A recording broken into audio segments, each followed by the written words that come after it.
Hi, Vince. Out of the way. How are you? Good. Harold, He's on I his got way. that list from the VIPC. Right here. These are people that don't have card yet. I don't know if you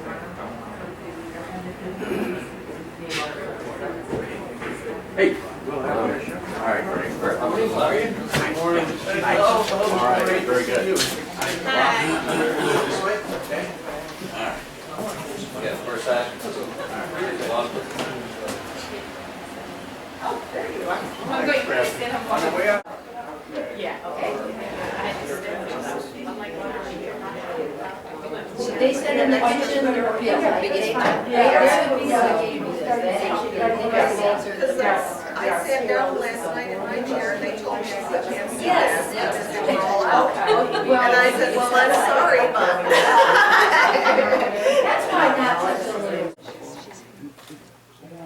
Next is Father Fuchs, Mr. Prettyman, and Phil Neal. This is the hero history right here.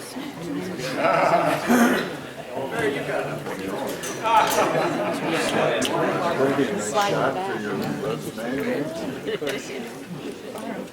Barry, you want to get yourself set up?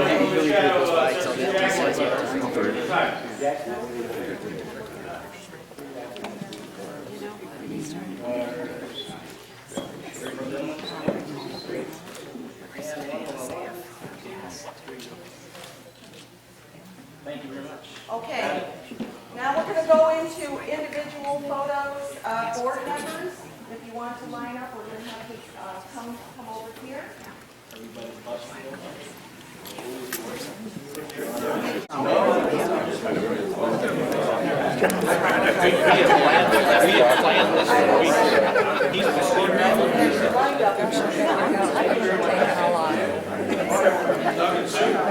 Bring your wife, John. She couldn't shake free. She's got a big conference. I'm chosen that. How are you? Good. Who's first? Good, you? Someone. Well, Jamestown. Right. Can't get any better weather than this. So,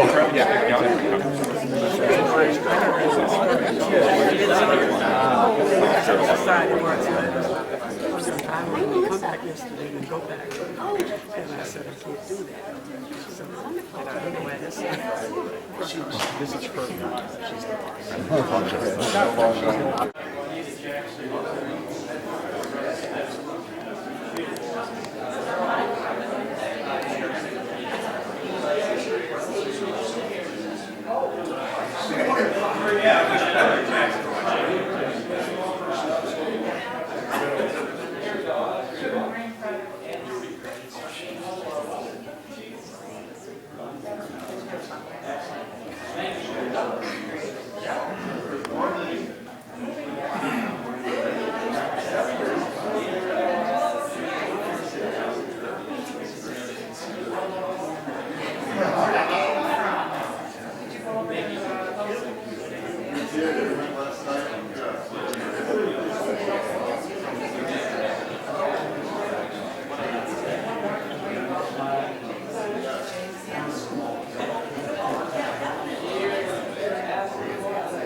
That much we'll see on the tour is really hurt. Take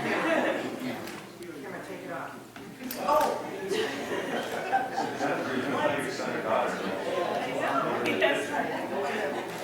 That's true. Okay, Dad, this is our development director, so watch.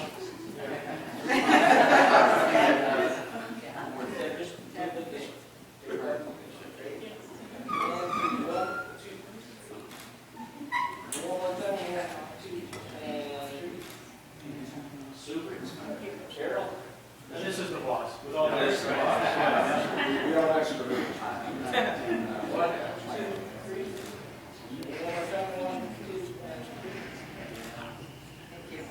Okay, one last one. This is my wife.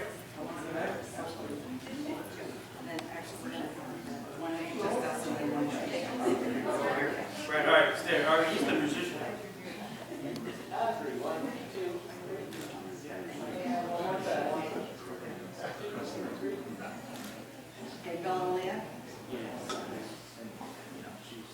See, they were watching.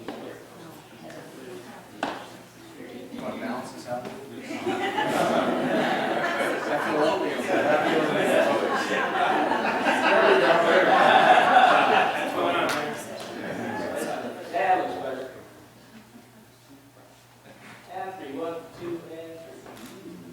It's a good call.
Okay, so now we're going right then.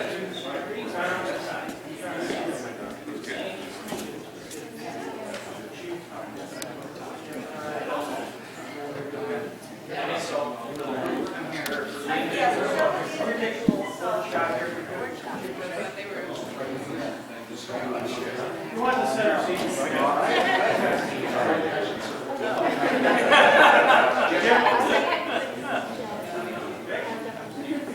Phil, right there. Scoot it down here a little bit.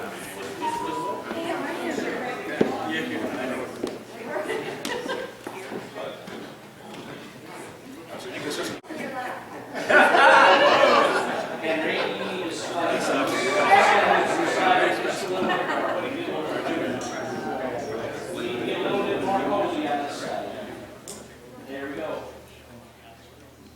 Okay, here we go, gentlemen and ladies. And one more, 1, 2, 3. And 1, 2, 3.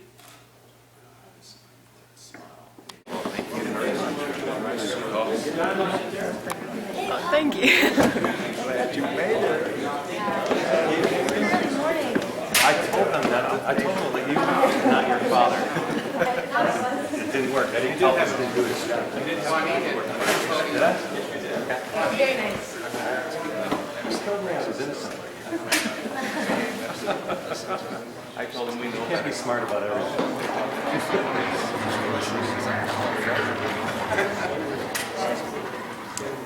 Did Juanita step out? I'll find it. Where's Juanita?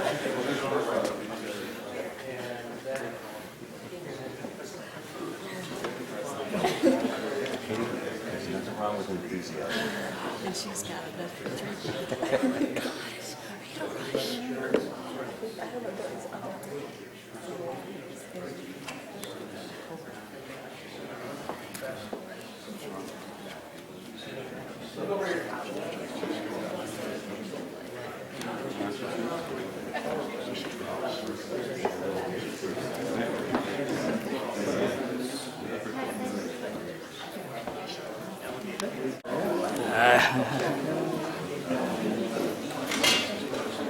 I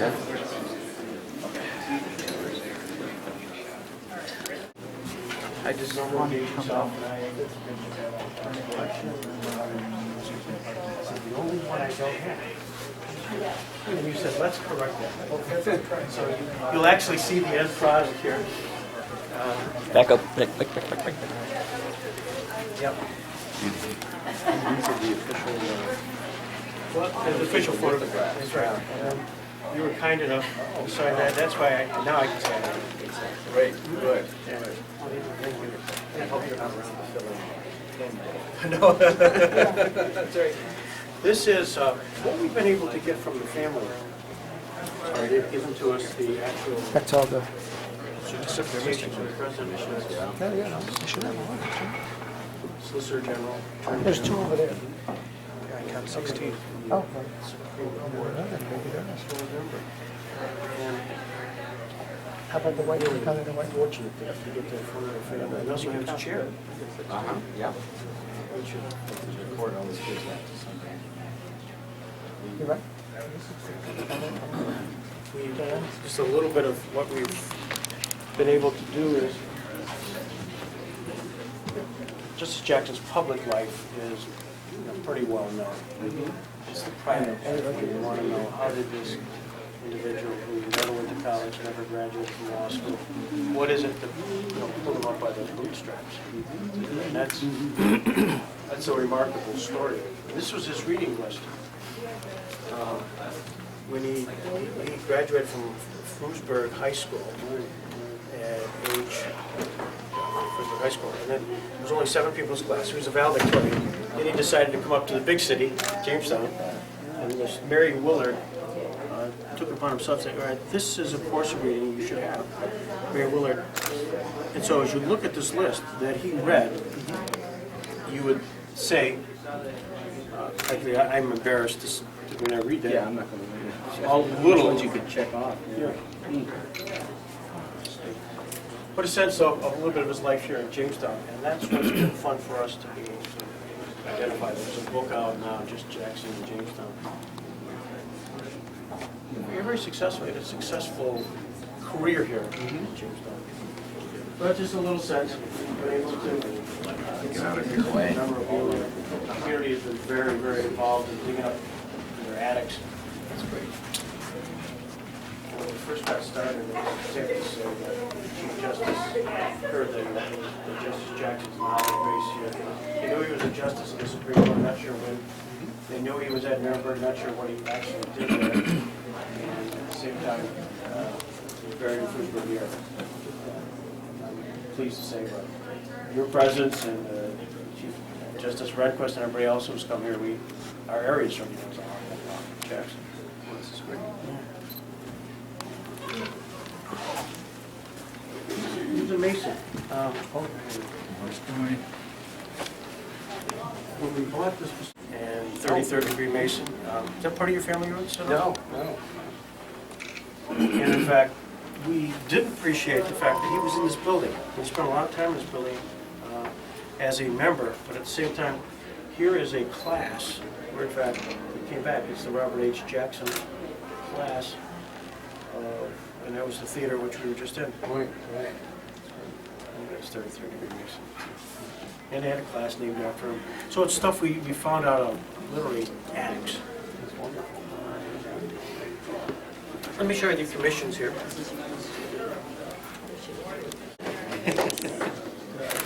This is the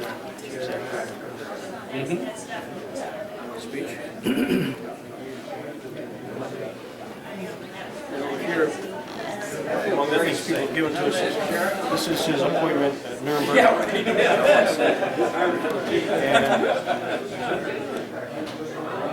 Where did you get these, Greg? From the family members. Is this from me? From mother? Yes. And when I think your dad died, this was sent to the Federal History Center. So this is Truman's. And I just love how they say that.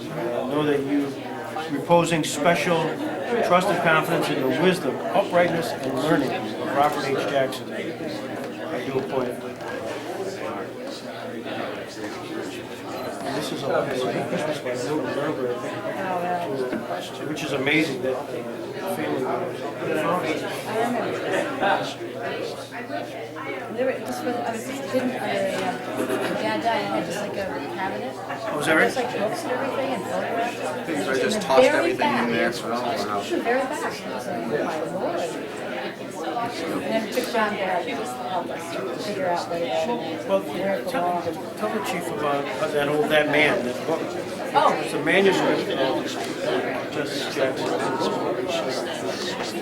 1952, he started scribbling, saying, you know, the history is people are dying. Right, right. He started writing this manuscript, which he never had to do with it. And as a result, John, just talking about that man. Talking about the manuscript and how we discovered it again. My daughter, Jennifer. And it was back. And then we just, and I think actually my husband, Jim. It was Jim who It called was me. Jim. And he said, you know, I know that man Barrett. And so we really have to get the help. Before Joe worked for the sheriff's office.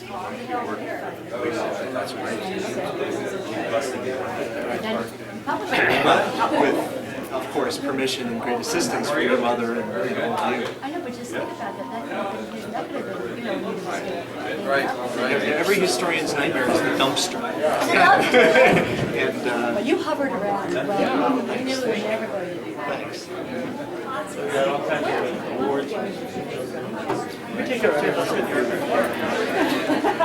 Then more interviews. Steve Cass.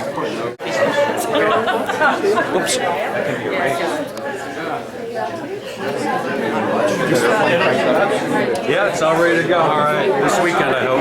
Yes. Where do you live? Right in Lakeside Drive there. Okay. That's at 15. What's right there? I wanted to see, we wanted to close with the Oh, how do I disassociate myself?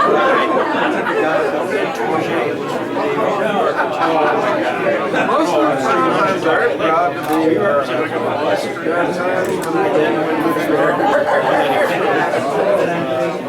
I result, he had all those briefs, read them in anticipation of the Brown case. So back in, we have correspondence in 51, 52, and so we got all this from L.B. and Tourget. So you're biased here, but the bookends of the whole integration. L.B. and Tourget representing Homer Plessy, whereas Justice Jackson, 1954, being on the court. Amazing story. What my son has done as a civil rights historian is he's collected all the evidence. Back in those days, those was the tweeting of the time. Sure. They showed their social responsibility on their sleeves, literally. And so what we have in here is that particular display. If you don't mind, if we could take a picture of you and I, just Sure. at the Maybe coffee place. I'll just set that right there. This is for my son. He would be thrilled. Thank you. All right. Thank you. All right. No son without you, Judy. I'm good. Thank you. Okay, thank you, Mr. Chief Justice.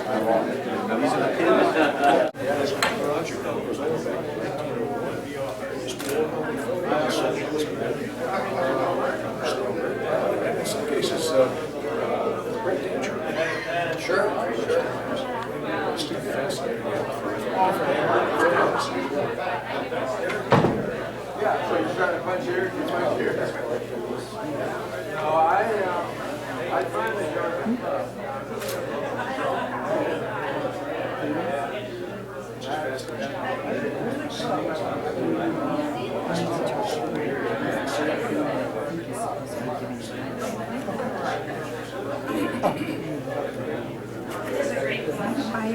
Most people collect from the 50s, 60s, and 70s, going back to the early 1900s. It's pretty spectacular. I have that gentleman's cell phone, his wife's purse. He wanted me to take pictures with his cell phone. Just from here.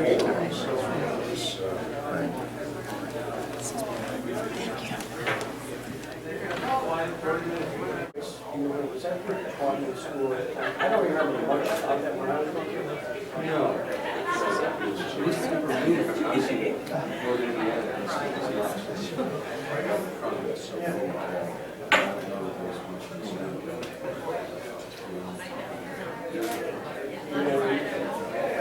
couple of recollection of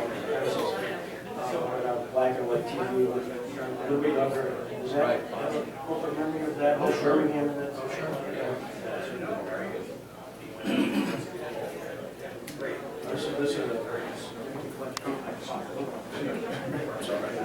This is now we're getting One goes there, and then I try to come home. So you're gonna have to come home.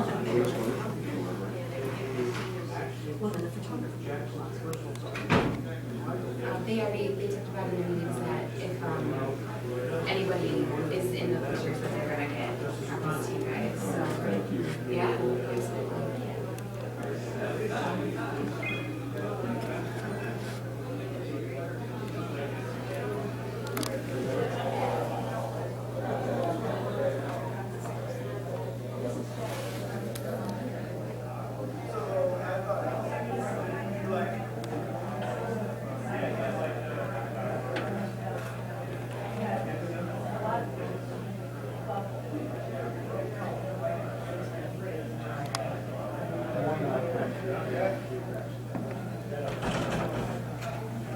We sure had the deep archives.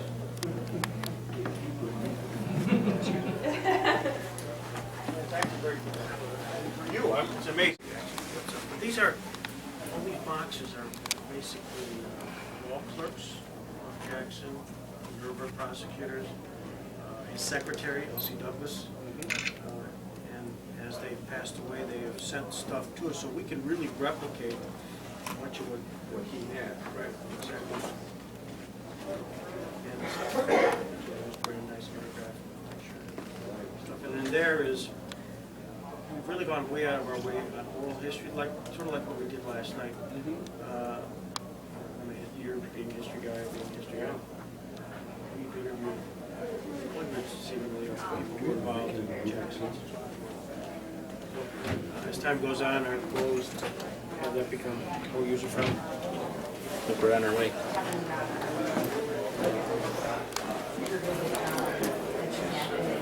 South Carolina, yeah. And I was surprised they actually didn't have one. That's just that's what made it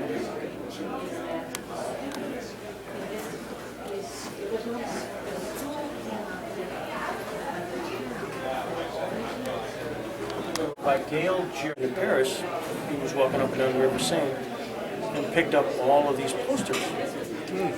And as a result, put them in a valise. 2 years ago, he came down and said, would you be interested in that? Totally pristine. And so from the, whether it's over there, it was the exposition, I don't know, the Nazi ones, but you know, here's Crimes Against Humanity there, and so it's, it came to a special. We have the crowds gathering outside. Students are coming. This obviously will be afterwards. There'll be, and I don't know, towards the end of the program, Congressman Brian Higgins, who was responsible for the legislation in the federal courthouse, will be joining us to present that to me. So, but what you have along the wall here is probably one of the more poignant exhibits we have here. Sidney Shavitz, artist, and born in 1922. Did he just die? Holy God, I missed that. Anyways,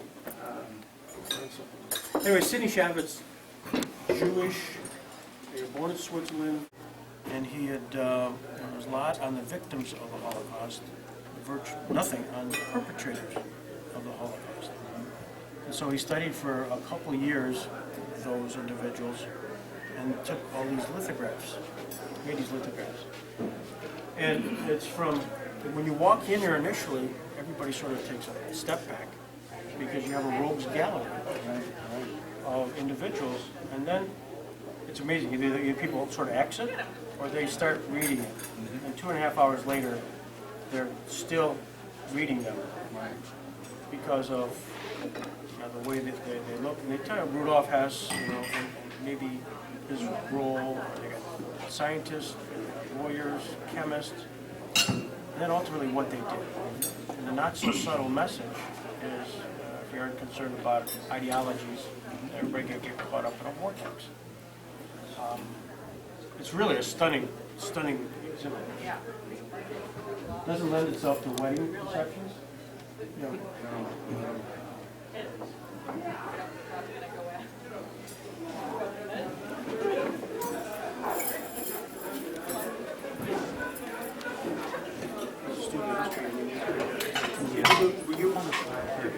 my buddy. Well, no, see, he won't leave the building until 10. Oh, he's not. No, so we haven't, so he has until 10 o'clock. I kept sending that to Diane, but she kept missing it. So, just right before 10 o'clock. And this, of course, it turns out the perpetrators, many of them happen to be defendants in their trial. Yeah. One of our projects working through the Congress is all of the Nuremberg films. And they've never been cataloged. We were able to do that here.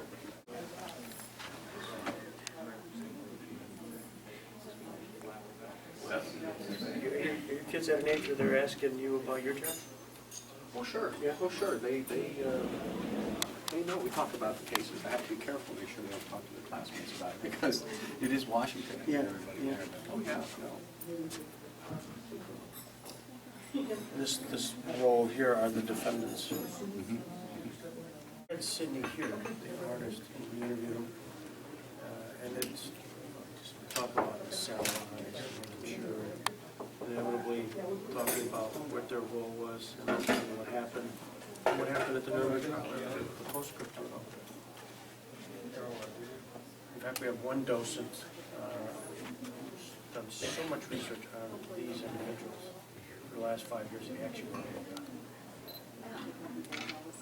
portraits.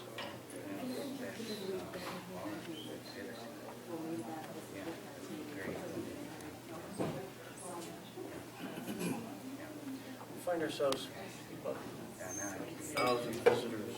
A lot of them top ones that come down there. Justice O'Connor will grab some of her friends and just come see. Ken Starr was one of our first. Really? He was at Chautauqua, and the next thing you know, he was in his plaid shirt. A good professor.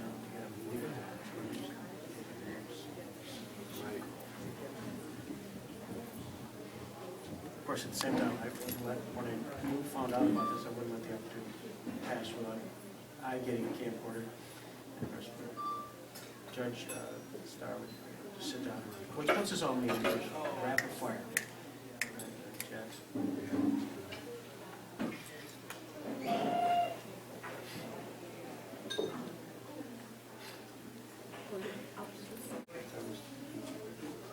Goebbels' family with Hitler. And how he was happy, and like happy. And then, of course, he goes on to describe that all of the family killed him or ultimately committed suicide.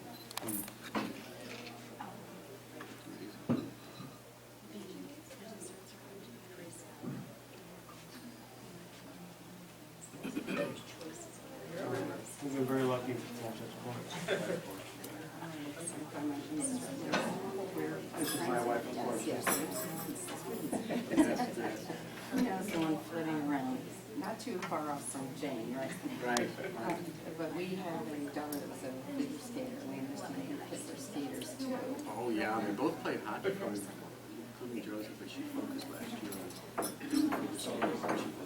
skater of the year trophy. One of your daughter's coaches, Susie Connor, is a very good friend of ours from Chautauqua. Great. We hang out with Susie all summer. There's no one more fun than Susie Connor. Right. And her husband Roger was there last night at dinner. I don't know if you got a chance to meet him. They did. Oh, you Yes, did, because good. I I'm glad remember you you got to mentioned see that it. connection. Because we've started up, I'll tell you, the wonderful thing about skating we found for our children was it teaches them to fall down in public and get up and keep on going. And it was a marvelous life lesson. Well, the rink is outside, which is just great. 12-year-old kids to get them outside, burning off energy, and get some fresh air and a bit of winter. So it's very good. It's a good thing. their character really comes out of Josie. I'm sure Susie could tell you. Josie is extremely disciplined. I didn't assign any sections. As opposed to, the sort of creative side. So she's always been good. You've got to loosen up a little bit. But I'm sure you see that in her life. At once a great virtue and also confining. So it's interesting. That's a good, Right. We found that when we were living through skating, we didn't know those spans, the time, it was like in the third career, and hers was more important. Well, one thing I did learn when you skating to college, somehow the building is. Yeah. You'd become used to whatever they charge you. Well, it's a good thing. It's something she can do. That's a great thing. Well, when our daughter was in law school in Boston, she got some pocket money by teaching skating at the Broadway free. Sure. Yeah. And there's some great pictures we have. She's making a ton of money. Great. On a per hour basis, I Yeah. think. Well, yeah. She's currently now the assistant general counsel for Tiger. Oh, wow. Interesting. Interesting. More like casual. Yeah, that's right. I know the Nationals. Yeah, you beat last time we played the Tigers.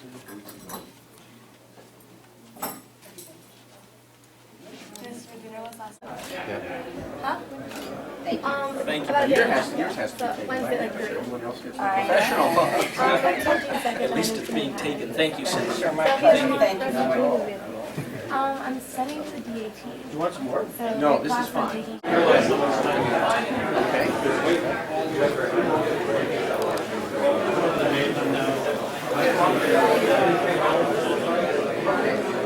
Where you love politics. The good news, this is the Grant moment. The reason is, of course, President Ulysses Grant had lunch here. Oh, cool. That alone gets you there. But the rest of the story is, it was 1875. Chautauqua Institution, where we were at, had just started the year before. Bishop John Vincent Heil wanted to have something special, draw attention. So we had Chief Justice Rehnquist that gave us some credibility. So what he did was he reached out to his Methodist minister friends to get to the President Grant, who said, "Fine, I will come." Great, listen. So anybody that the president come to Chautauqua, you got to come to Jamestown. And of course, Jamestown wants to roll out the red carpet as we want to do for you today. And so they said, "Would you like to have lunch?" And he said, "Well, I don't know, talk to me." And he said, "Well, Governor Reuben Fenton, now the United States Senator, Republican United States Senator, was from Jamestown. And he was the current United States Senator, and he had a big mansion, which is the other mansion in town." And President Grant said, "No, thank you." And then they said, "Oh, we got to do something. You can't have the president come to Jamestown, New York, without something happening." "Well, okay, keep talking." And they said, "Well, how about the Kent mansion?" "Okay, I'll accept." So, long story short, he came to this mansion and had it. Wonderful. Now, what was happened was, Senator, United States Senator, one of the founders of the Republican Party, was nixed. Did not get to be permitted to entertain the president. So you'd say, what's that story about? Well, let me just come over here.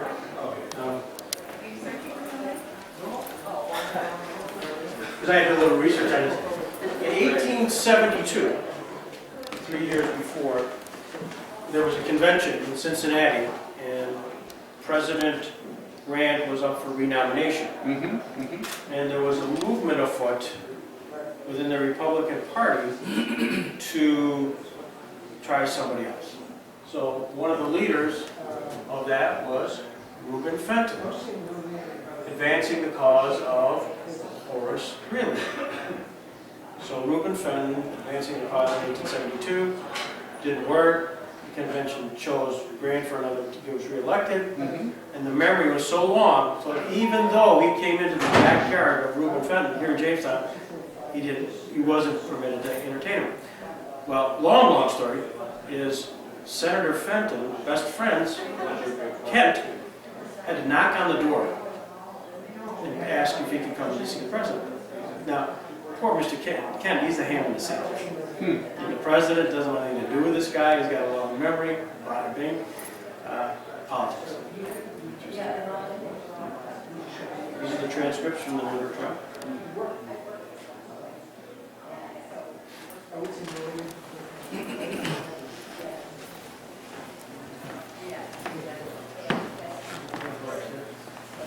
I'm probably going to be on the sidewalk. Baker Jacoby in your studies, did that name bring anything in Belgium?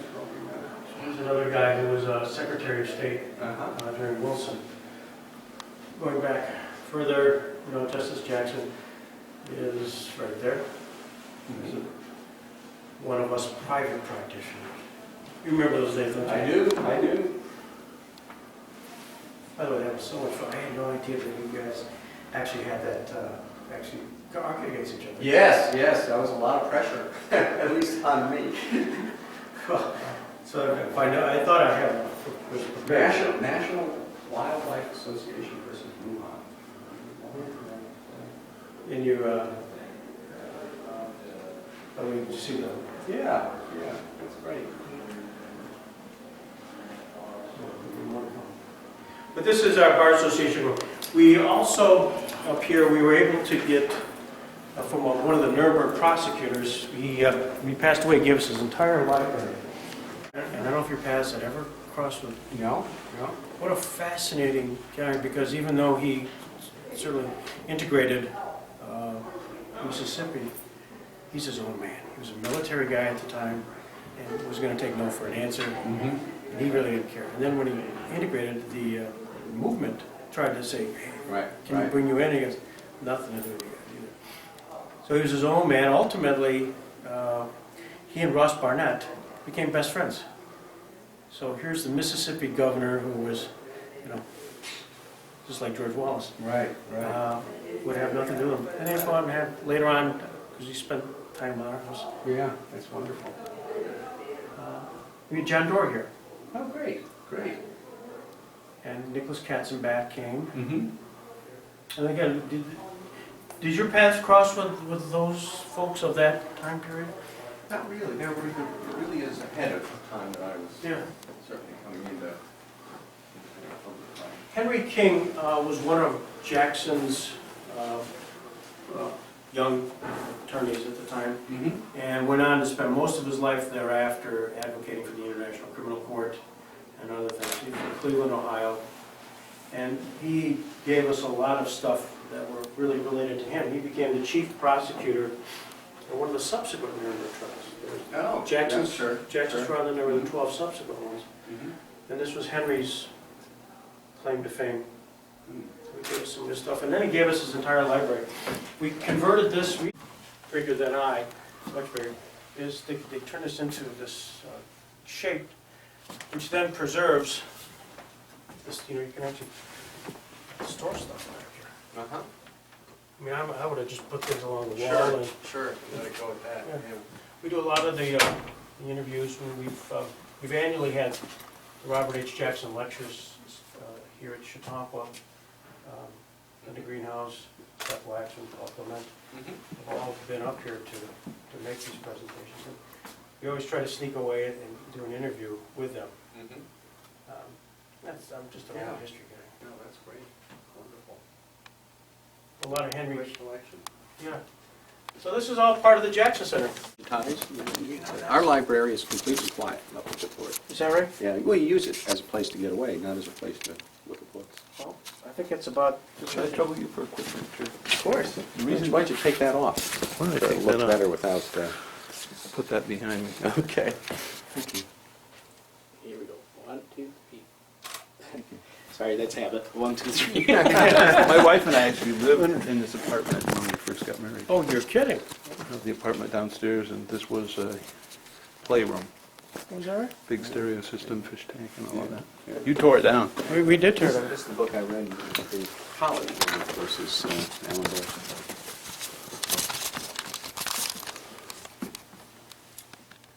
When, during the Gearing cross-examination.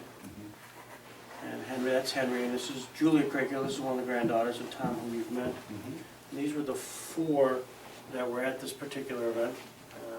And these were podium guys. So Bernie Meltzer, University of Chicago. Sure. Not me. Jim Conway, who was from New York City, and Henry King. Honestly, when we got started, I didn't know any of these guys were still alive. Yeah, no, I can imagine. And Henry, the picture up there, it's an autographed picture by Albert Speer. This Henry King actually tracked down Albert Speer shortly after he got out of prison and did a biography on him. In fact, this is one of the...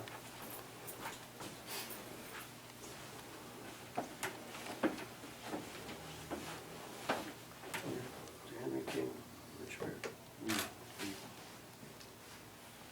I mean, he was quite an individual. Yes, yes,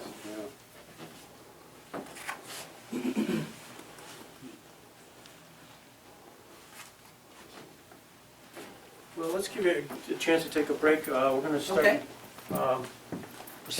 right at 10. When you travel, it's security a little bit different than even 10 years. Yes, no, it's a shame that you have to worry about that, it really is.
Which side am I sitting at? On the right.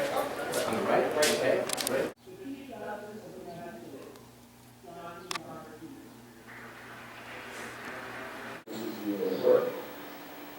Now, being a Monday, Justice Jackson would expect to hear the announcement of opinions, because in his day, opinions were announced only on Mondays. And Chief Justice Warren changed that practice in 1965, and now opinions can be announced any day that the court is sitting.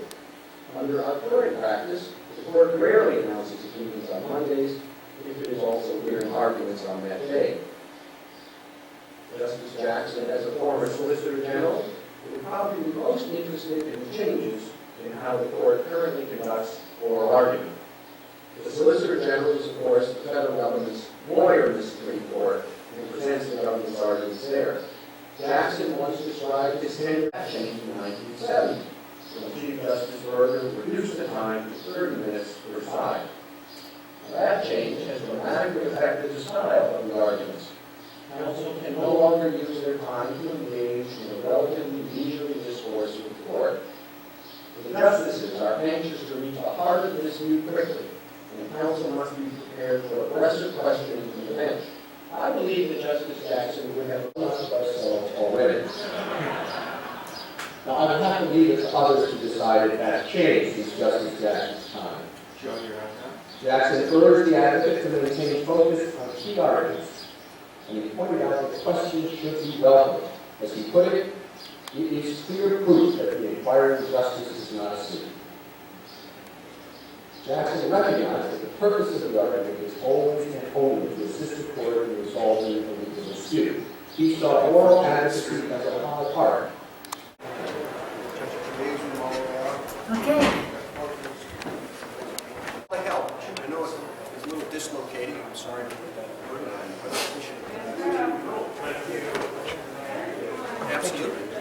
Nice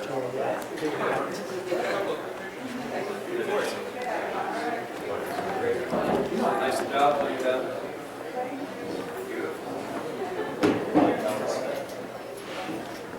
Normally you're taking pictures with your to the back to get hot.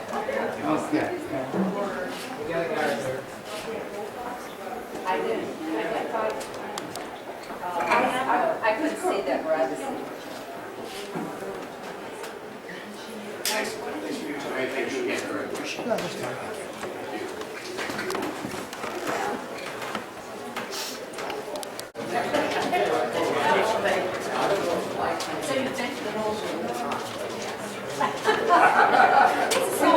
It's a song.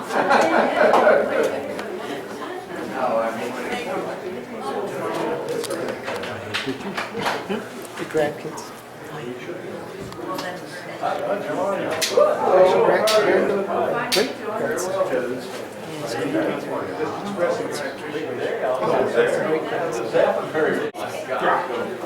Is Greg in there?